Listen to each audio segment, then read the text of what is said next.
쉽고 얕게 알려주는 교과서전입니다. 백신 2차 접종 후 몸 전후와 진작 알아봤어야 할 대회를 포함 걷잡을 수 없이 밀린 경기들 중 재밌는 경기들을 정리해보았습니다. 자, 우선 UFC 268 게이치 대 챈들러. 사실 이 정도 매치업은 아무리 못해도 코메인 이벤트급 대진일 정도로 개인적으로 가장 기대했던 경기 중 하나입니다. 우선 벨라토르의 왕으로 얼마 전 라이트급 챔피언전에서 찰스 올리베이라와 총화력전 끝에 무릎을 꿇은 마이클 챈들러. 그의 상대 역시 놀라운 성장 끝에 UFC 라이트급 챔피언전까지 올라간 선수로 하필이면 당시 챔피언이 하빕이라 하빕당해버린 저스틴 게이치. 직전 경기 코앞에서 벨트를 놓쳐 약이 바짝 오른 두 선수의 경기를 알아보겠습니다. 시작부터 카프킥으로 시동 거는 카프킥 장인 게이치. 그러나 마이클 챈들러의 활발한 인앤아웃이 게이치의 거리감을 무너뜨려 놓습니다. 그렇게 탐색전이 시작되려나 했지만 어림도 없지. 누가 옥타곤에 맹수 두 마리를 풀어놓은 마냥 시작부터 풀 화력전이 시작됩니다. 이때 제일 먼저 위기가 온 것은 저스틴 게이치. 게이치는 밑으로는 카프킥을 집요하게 싸우면서도 위로는 적극적인 헤드헌팅을 노리는 압박형 스트라이커입니다. 마인드 자체가 난전으로 가면 꿀릴 거 없다 마인드인데 사실 꿀릴 부분이 크게 없긴 합니다. 하빕에게 하빕당하기 전까지는 레슬링으로 문제가 생긴 적이 없었고 깡맷집도 좋은 편에 스태미너마저 좋습니다. 그 와중에 정말 집요하게 카프킥을 쐈기 때문에 상대는 발이 묶이기 일수. 게다가 더스틴 포이리에게 깡화력전 개싸움 패배 이후 단조로운 복싱 테크닉마저 좋아졌습니다. 물론 발목 잡는 부분도 있습니다. 그의 어퍼컷. 게이치는 가끔 셋업없이 깡어퍼를 먼저 시도하는 경우가 있습니다. 문제는 이때마다 큰 거 한 방 넣겠다는 어퍼의 의지가 너무 정직하게 드러나기에 큰 사고가 발생합니다. 이때도 마찬가지. 라이트급에서 핸드스피드가 가장 빠른 선수 중 한 명인 챈들러에게 근접 상황에서 이악 물고 어퍼를 시도하다 사고 발생. 결국 다리가 살짝 풀리며 맞춰잡기엔 너무나 빠른 인앤아웃을 시도하는 챈들러에게 타격 주도권을 내주게 됩니다. 점차 앞손 싸움까지 조금씩 먹히기 시작한 게이치. 그러나 균형의 수호자 마이클 챈들러가 똑같이 쌩어퍼를 올려다 야무지게 카운터로 돌려받긴 했으나 그림 같은 1-2-2 게이치를 거의 무너뜨립니다. 볼 때마다 느끼는 거지만 챈들러의 투 스트레이트는 이질감이 느껴질 정도의 파괴력과 스피드입니다. 아무튼 이후 챈들러는 커버를 내리며 게이치의 타격을 끌어들임과 동시에 압박을 들어갔고 이에 위기가 온 게이치. 특유의 깡맷집이 위기를 다시 돌려보냅니다. 금세 데미지를 털어내며 집요하게 카프킥을 쐈고 야무진 바디 헤드로 게이치를 물러서게 합니다. 이에 페이크를 섞은 깜짝 플라잉 니킥을 시도하는 챈들러. 이어지는 원투로 게이치의 다리를 또 풀리게 만듭니다. 이어 마무리를 원하지만 또다시 게이치의 깡맷집이 마무리를 거부. 오히려 챈들러의 압박에 맞딜러 응수. 카운터에 성공합니다. 1라운드가 아직 끝나지도 않았는데 절대 물러서지 않는 두 선수의 화력전.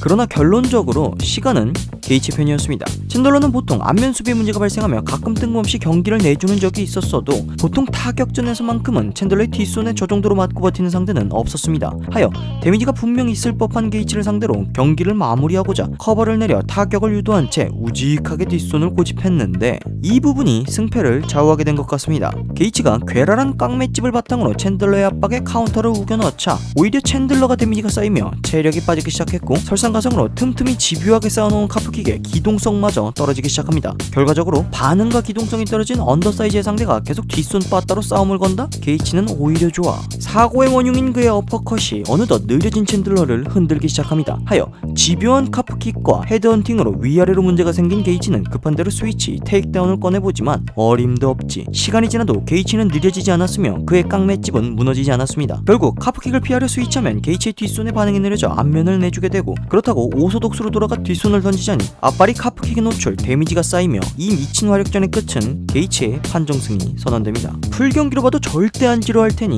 꼭 보시길 추천합니다. 다음 UFC 268 메인 이벤트 웰터급 챔피언전 카마루 우스만 대 콜비 코빙턴. 서로의 부모님 안부를 격하게 물을 정도로 훈훈한 두 선수는 지난 1차전에서 명경기를 선보이며 카마루 우스만이 상대 전적 1승을 챙긴 상태입니다. 우선 지난 1차전과 달라진 점이 하나 있다면 서로의 수비입니다.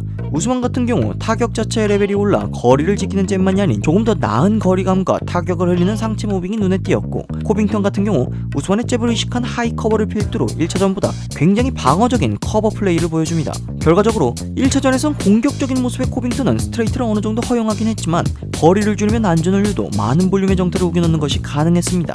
그러나 2차전에서 스트레이트를 의식한 수비적인 코빙턴은 오히려 우스만이 잽을 던지기 더 편해진 모양새입니다. 우스만의 잽은 날뛰고 거리감은 살자 당연히 레슬링 게임에서조차 좋은 모습을 보이지 못합니다. 그렇게 코빙턴은 우스만에게 중앙 점유율을 빼앗기며 계속해서 케이지로 몰리기 시작합니다. 이때 변수를 창출하고자 코빙턴이 깜짝 뒷손 시프팅으로 타격 진출을 꾀하는데 우스만이 이를 가볍게 카운터 태클 하여 경기 초반 스트라이킹과 레슬링 모두 우스만이 앞선 모양새였습니다. 거기에 기존 우스만의 약점 중 하나였던 스트레이트 이외의 타격 옵션에서 레프트 훅이 킥이 추가됨에 따라 보다 위력적인 타격 공방이 가능해진 모습도 인상적입니다. 그러나 위력적인 스트레이트와 앞손 훅을 제외하면 다른 타격 옵션들은 아직 완성도가 높지 않은 모양새입니다. 결과적으로 우스만이 기깔나게 앞손 싸움을 가져가며 훌륭한 거리 싸움과 숨막히는 압박을 보여주지만 정작 뒷손으로 주도적인 마무리를 하려 할 때 아쉬운 모습들을 보여주게 됩니다. 반면 코빙턴은 앞손 싸움이 먹히자 거리를 뚫기 위해 뒷손을 크게 던져가며 접근을 시도. 문제는 코빙턴이 이때마다 습관처럼 가드를 버리며 뒷손을 던져대는 것. 그렇게 두 선수 모두 뒷손 타격의 디테일이 떨어지며 두 선수의 위기가 동시에 오는 장면이 연출됩니다. 물론 코빙턴의 위기가 더 시게 와서 2라운드의 경기가 끝날 뻔합니다. 그러나 이후의 경기 양상은 의외로 팽팽해지다 못해 코빙턴 쪽으로 기울기 시작하는데, 이유인즉슨 코빙턴이 데미지에서 회복한 뒤 우스만의 잽을 어느 정도 흘리기 시작한 것. 결국 우스만의 공격과 수비의 시발점이던 잽을 흘리고 카운터를 집어넣을 수 있느냐에 따라 경기의 승패가 달리게 된 것. 실질적으로 코빙턴이 넣은 정타 모두 우스만의 잽을 안전하게 받아내는 대신 잽을 흘린 뒤 우스만의 허술한 뒷손 연계 사이에 카운터를 우겨넣는 모습이 대부분이었습니다. 그렇게 판정까지 간 이 경기는 결국 2라운드 다운을 뺏어낸 우스만이 판정승을 가져갑니다. 물론 3라운드부터 좋은 모습을 보인 코빙턴이었기에 또 2라운드 채점에 대해 다소 논란이 있었습니다. 다음 UFC 파이트 나이트 할로웨이 대 로드리게즈. 패더급에서 가장 날카로운 스트라이커 야이르 로드리게즈와 패더급에서 가장 성실한 스트라이커 맥스 할로웨이가 맞붙었습니다. 각각 결이 다른 특급 스트라이커들로 야이르는 다채로운 킥게임을, 맥스 할로웨이는 미친 볼륨의 펀치 압박을 자랑합니다. 아니나 다를까 야이르는 맥스 할로웨이의 복싱 압박을 상당히 견제하며 위로는 간결한 원투, 투훅 등을 활용하며 카운터를, 밑으로는 다채롭고 강력한 킥들로 맥스 할로웨이를 공략합니다. 물론 맥스 할로웨이는 킥게임을 활용하는 야이르를 상대로 계속해서 앞발을 체크하며 야이르의 킥을 견제함과 동시에 타격 진출을 꾀합니다. 거기에 프랭키 에드가가 즐겨하는 스탠딩 테이크다운을 섞어두는데, 이는 킥을 활용하기에 텐션이 위로 향하는 로드리게스의 균형을 무너뜨리려는 시도로 보입니다. 이에 야이르는 체력을 많이 써야 하는 강력한 미들킥과 하이킥이 부담스러워지자 결국 카프킥으로 노선을 바꾸는데, 이는 매우 효과적으로 보였습니다. 하여 경기 초중반 맥스 할로웨이의 앞발을 거의 무너뜨리기 직전까지 가져가며 카프킥을 필두로 타격수 싸움에 우위를 보이기 시작합니다. 그러나 문제는 맥스 할로웨이가 안 무너집니다. 보통 이 정도로 카프킥을 매기면 절름발이가 되어 발이 묶여서 타격에 잡아먹히거나 스스로 무너지거나 둘 중에 하나여야 하는데, 어찌된 게 맥스 할로웨이는 끝까지 이악 물고 버텨냅니다. 그러니까 시간이 분명 야이르의 편이어야 하는데 알고 보니 할로웨이의 편이었습니다. 자, 카프킥 데미지가 쌓이며 계속 스위치를 하면서도 끝까지 타격 압박을 하는 맥스 할로웨이는 안면만 노리는 것이 아닌 적극적으로 바디를 공략합니다. 이에 킥게임으로 체력을 대출한 야이르가 바디까지 내주게 되자 체력 불량자가 되어 오히려 역으로 발이 묶이게 됐고 서서히 케이지에 올리게 됩니다. 그 말인즉슨 난전의 대가이자 성실함과 터프함의 끝판왕, 거기에 웬만한 전술은 모두 소환 가능할 정도로 옵션이 많은 맥스 할로웨이가 계속해서 야이르를 전진 압박하며 잠식해버렸다는 뜻입니다. 그렇게 1라운드부터 카프킥에 휘청거리며 2라운드의 해설위원들의 안타까움을 샀던 맥스 할로웨이였지만 어림도 없지 결국 끝까지 판정승을 따내게 된 맥스 할로웨이였습니다.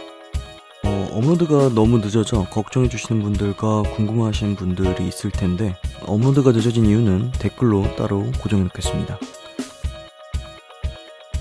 그만 알아봅시다.